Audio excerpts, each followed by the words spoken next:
What's up, everybody? Welcome back to the channel. Welcome back to the farm. As you can tell, today's video, well, shortly before sunset. But we're running hard now. I need a little finger now, you guys. Dustin is over there in the 2660 doing a little bit of vertical tillage. And Dad is just outside of the woods planting some beans.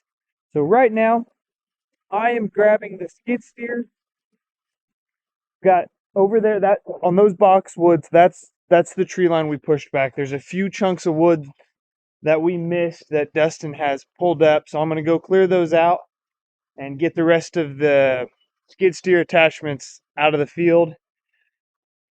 But while I'm doing that, I'll stop, show you guys a look of the 2660, show you what it's doing, show you what we're trying to accomplish.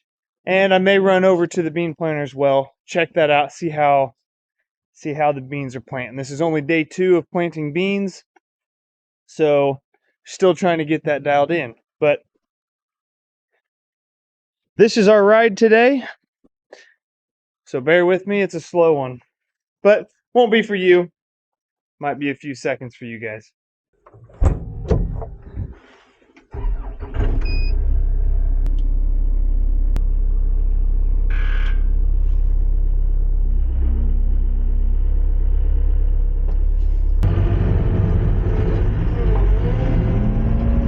And off we go.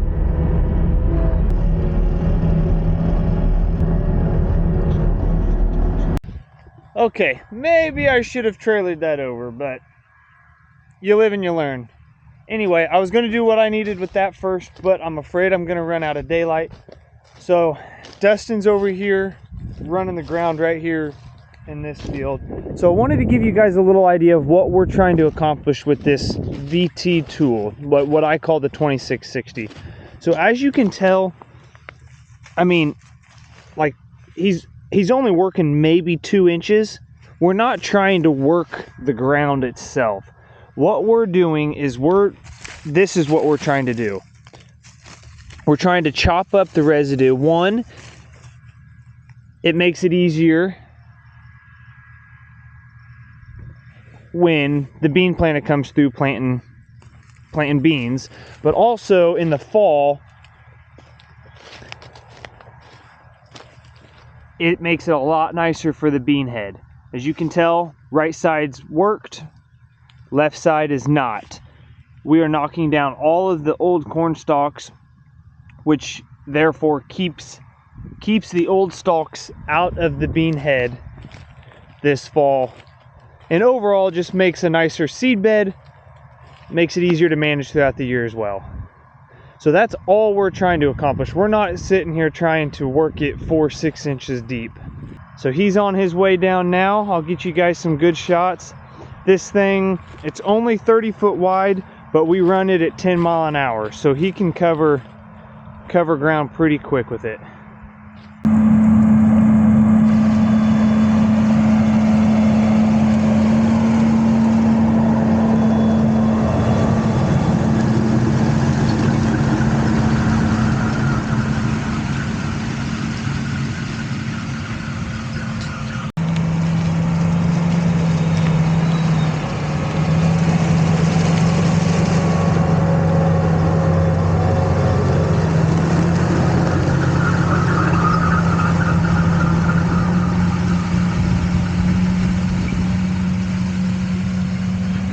We love the way this thing works. It's very versatile.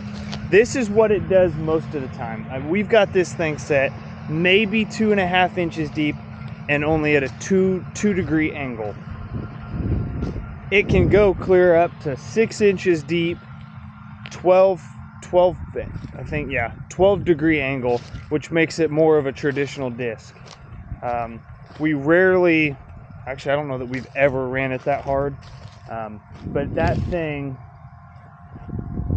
the 2660s, they are monsters. All right, you guys got a few good shots of that. I'm sure we'll have more of that in later videos, but time to get back in my Cadillac and I'll take you over to the bean planter get you some views of that.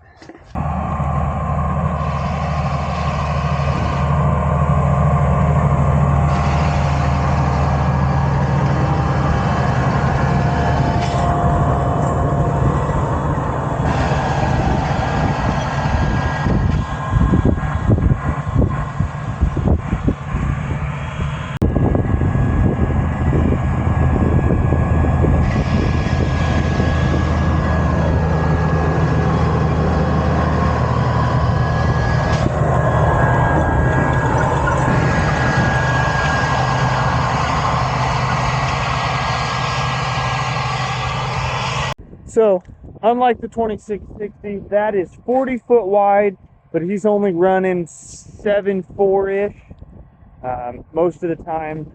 So I would say speed difference, they can probably cover about the same amount of acres. So Dustin or whoever's running the vertical tillage is usually more than able to stay ahead of the bean planter. But when we come out here and check behind the planter, there's a couple things we're looking for. So right off the bat, just looking for uniformity. Basically anything glaring, making sure no row is completely screwed up. So everything looks good right now. I don't see anything wrong with this. And then we'll look a little closer. I'll choose a row that doesn't have much residue so you guys can see a little better. So these are the closing wheel spikes. Looks like it's closing good. And then dig in here a little bit. Oh, right there. The seed. So the soybeans right at the bottom of the trench, that's good. Kind of find our 0 point, measure it, about 1.5 knuckles, which is right about where we want to be. You ask any farmer how deep they're planting, about everyone I guarantee will say, knuckle and a half. That's standard measurement for us. So we'll come over here, we'll check another row. Let's pick one that's got maybe a little more residue in it right here. Make sure even the residue ones we're getting the right depth. Oh, I picked him out of the ground. Say he's right there. Yep, about 1.5 knuckles. I'd say 1.25 inches is kind of what we're shooting for. But everything looks to be planting great, which is what we like to see.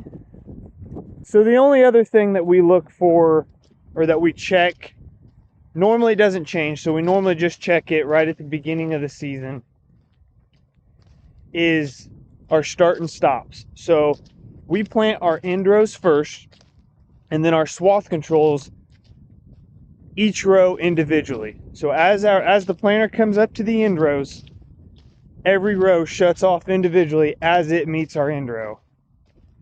So what we're checking for when I check here is to make sure that we are planting up to our end rows and it's not leaving a big gap of no seed, or that we're not over planting 6, 8, 12 inches. So here is our last end row. Here's where it goes into the field. So I'll come in here, kind of dig back, make sure we got seed. If I can, oh, there's the trench.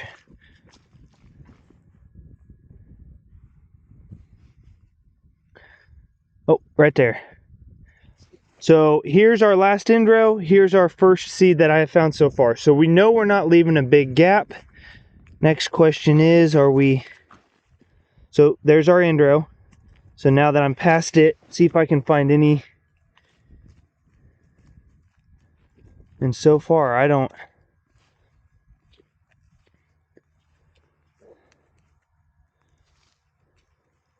So it looks pretty good. Looks like there was literally only 2 or 3 inches between the end row and where our row started. So we are set up pretty good there.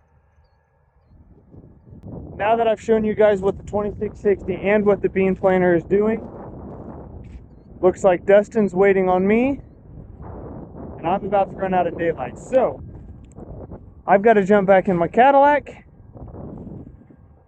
grab my attachments, clean up the edge of the field, get out of their way before I lose all my daylight. So, this is where I'm going to sign off for now. I'll see you guys tomorrow. All right, we are back. So, Dad was able this morning, Dad was able to get, another 72, another 85 acres of beans planted before the drizzle outside got to sticking on the gauge wheels too much. But it has not shut Dustin down yet. He is still out working the 2660. Hopefully it'll allow him to run all day, get a little further ahead of the bean planter. But Dad and I this afternoon are back in the shop. I didn't try spraying any today, just the wind and drizzle. It wasn't worth me trying to get anything sprayed and then having the rain just wash it off. So we are moving some things around on the water trailer. A mini bulk of 2,4-D was sitting there, which we have decided not to use because that has a 7-day plant back window. So once we spray it, we cannot plant the field for at least 7 days. And this time of year, we're just not comfortable with that. So we are switching over to Sharpen, which more or less does the same thing, but you can plant right after you spray Sharpen if you wanted to. There's no plant back interval. And that's all in boxes, so now that gives us an area to put boxes. We've got a little wooden wall here, if you want to call it that. Hold the boxes on so that we don't trip over them.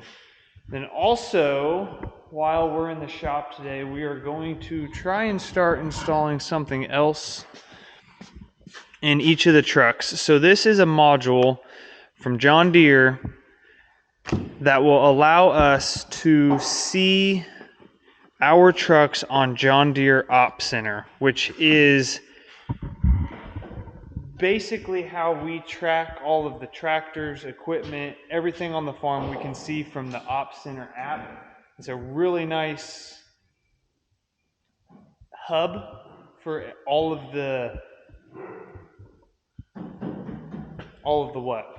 information, all of the data that they transmit.